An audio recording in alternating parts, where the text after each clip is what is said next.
Well, I have to say that at first, I totally resisted buying one. When I first started buying analog synthesizers, I wanted to go for something that was different because I was so tired of everyone talking on and on about, oh, the Minimoog is so great, and Minimoog this, and Minimoog that. And I'm like, come on. Is that all you people can buy? Buy something unique, something different. So I bought like a Moog Sonic 6, which has a really unique sound. It's a great synthesizer. And so I put off buying a Minimoog for many years. And then finally, the tide overwhelmed me and I had to buy one. And wow, the minute I got it, the minute I opened the box, I was like, this is something. It was way bigger than I expected. I mean, I'd seen a lot of pictures, but I had no idea what the size was. And so I was like really shocked and delighted by like the size of the knobs and how great they felt. Like right off the bat, I'm just feeling the knobs. Haven't even heard the thing yet. I'm like, this is fantastic. Unlike, I'd bought a lot of Korg analog synths, and the knobs on Korgs are often so light and loose, and there's no tactile enjoyment in them. But the Minimoog is brimming over with tactile enjoyment. And finally I hooked it up, and immediately upon hearing it, I was like, ah, okay, so that's what this is all about. I immediately recognized hundreds of songs. I'm like, this is the sound that was in this song, and this is the sound that was in this song, and Paul McCartney, and Richard Tandy from the Electric Light Orchestra. I was a big Electric Light Orchestra fan. So immediately upon hearing the Minimoog and playing around with it, I'm like, oh my gosh, Richard Tandy really loved this thing and played it all the time. And then once I got it down in the studio and started playing it, it was so obviously the synthesizer of choice for me. It very unfairly outweighed all of my other synthesizers immediately, and I just kept on going to it instead of them. It's kind of a sad story. Even for polyphony, right off the bat, I'm like, this is cool. I'm going to multi-track it. And so some of my other polyphonic synthesizers, my Yamaha CS50 and the Korg PS3100, kind of got neglected for a while because the Minimoog's polyphony, when you multi-track it, it just sounds so great. I couldn't resist it. Even though it was more effort than just grabbing a normal polyphonic synth, I had to multi-track the Minimoog. It was too sweet. All the things that people say about the tone are true. It has this tone. It has this sound that has not been duplicated, and I don't think can be duplicated. I don't know why, but no other synthesizer to me sounds like a Minimoog. I had a Micro Moog, and I thought, okay, I can really hear the Moog sound in this, and I could, but yeah, it was nothing like the Minimoog is. And it has this tonal characteristic, and it's largely the ladder filter that is so celebrated, and it is a great filter. It's the best filter. But there's more to that in the sound of the Minimoog. It has, I don't know if it's a quality in the oscillators or what, but it has a very unique and recognizable timbre.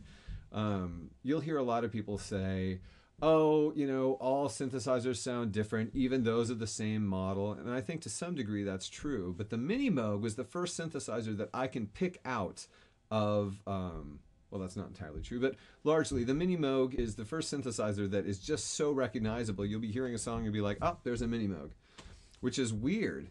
Certainly I know there are songs that feature a Minimoog that I may not recognize as a Minimoog, but when the Minimoog is doing its thing that the Minimoog does, it is very recognizable, and that's a great quality for a synthesizer.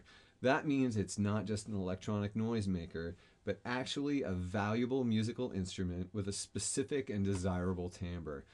And that's excellent, because so often synthesizers are novelties, even analog synthesizers, just novelties. And certainly they can be used as musical instruments even when they are novelties. But the Minimoog, it is the Stradivarius of synthesizers. You just don't get any better in the portable synthesizer than the Minimoog because of these factors. It's in a handsome walnut case. It's got the big quality knobs. It is laid out logically. It has all of the modules that you would want from a modular synthesizer all put into one place, just like was the intent. And then on top of all of those great things, it has this juicy broad, rich sound. You'll notice I'm avoiding using fat. The term is horribly overused, but it's true. The Minimoog is perhaps the fattest of synthesizers. The Minimoog is really important because it was the first truly musical instrument synthesizer of the modern era. Modular synthesizers were designed to be lab equipment. They were a compositional tool. They were a process-oriented device that composers used to an end, but they were not necessarily musical instruments in the same way that the Minimoog is, because so much of using the modular is an intellectual process, a design process, a structural process. It's like architecture. It's difficult to be really musical with it other than simply with technique. The Minimoog changed that by bringing the whole synthesizer into a small, compact device and then giving it a design and layout that allowed you to emote through it. That had never happened before, as the Minimoog was the first portable synthesizer of the modern era. And for that reason, it is a fantastic device. It's what made the synthesizer into a truly musical, expressive, emotive instrument, whereas before it had been a technical device. The sad thing about it was such a catering to musicians, and specifically rock musicians. The classical musicians who were using modular synthesizers were like, hey, this is interesting. Teach me how to use this. Oh, this is really liberating. I love this. The rock musicians, when faced with the modular synthesizer, were like, why isn't mine making a noise? What do these things do? Set up a patch for me that I can use, and I'll just use that patch. Rock musicians totally didn't get it. So the Minimoog it was a bit of a catering to the rock musician mentality. It's like, here, since you can't seem to grasp the modular synthesizer, we'll make you something smaller that you can grasp.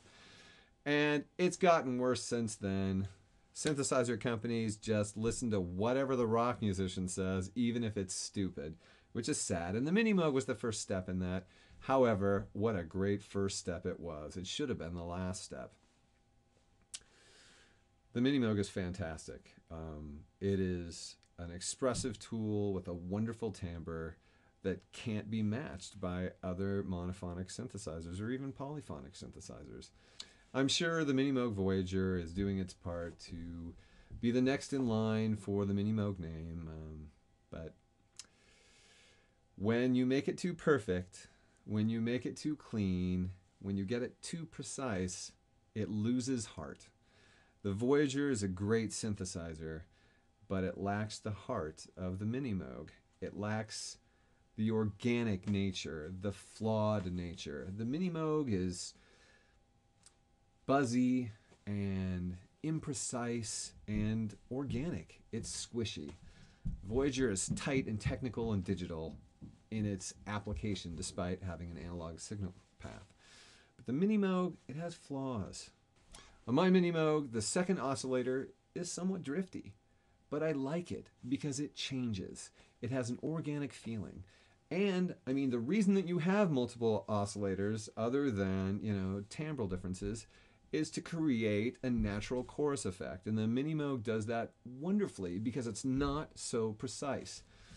And my second oscillator in particular. It has an organic fluidity to it that I think is missing in all modern analog synthesizers, and especially modern digital synthesizers, and is in that way desirable.